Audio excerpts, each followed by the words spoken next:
Hi guys, this is James from Devil's Paintbrush, and as you can see, the black powder commission is finished. Although it's not black powder, it's musket and tomahawk, which is a skirmish game. But anyway, they're all done. We have the last Mohican characters there, the Silk and Fox Indians there, and the regiment of British regulars there. So without further ado, let's start with this guy here. This is Uncas,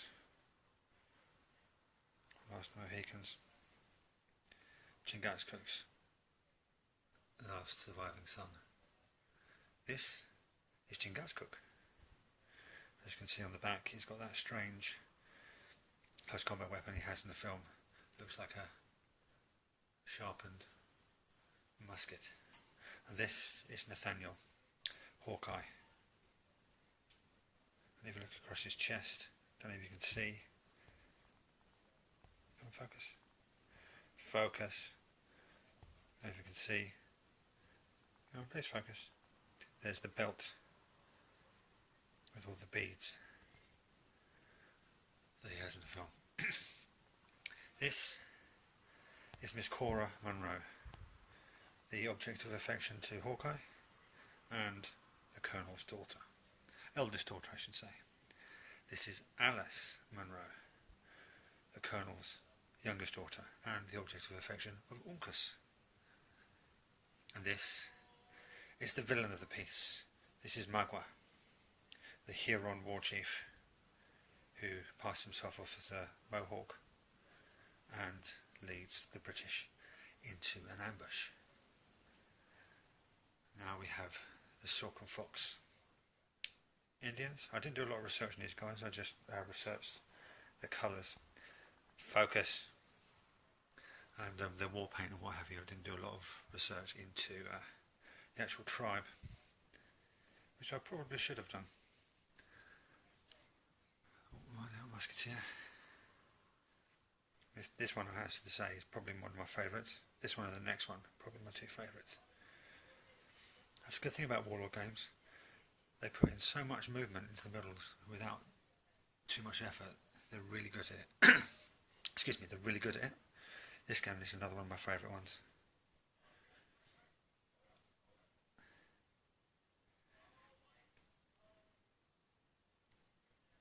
And the last one, with his tomahawk in one hand, musket in the other, and his war paint on his face. They're really good models, so if you guys are interested in black powder or musket and tomahawk, the Warlord Games is a place to go.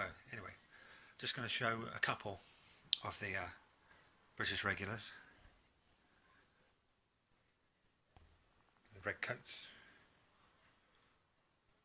I have to say this is the first time I've painted anything from this era, so it's a bit of a learning curve and also really interesting because I got to do lots of additional research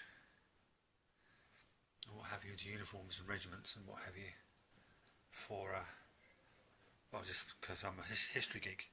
Now this is the colours of the 44th Regiment of Foot. Now I apologise if this is going to turn into a bit of a history lesson. If I did do research into the 44th, and it is the regiment that the client requested. The 44th Regiment of Foot was raised in 1741, and it served in pretty much every major war or colony of the British Empire until 1881, when it was renamed, when the regiments were all renamed by the county. Hi guys, sorry about that, someone was at the door. Anyway, where was I? Yes, in 1881 the regiment was renamed by its county where it was raised, which was East Essex, and now they are the Anglian Regiment in the British Army. And the 44th are, well, they have a bit of a black mark on their history. They are one of the few regiments in the British Army to have been massacred, wiped out on 3 separate occasions. First, in 1745, the Battle of Prestonpans against the Jacobite Rebellion, against Bonnie Bunch Charlie.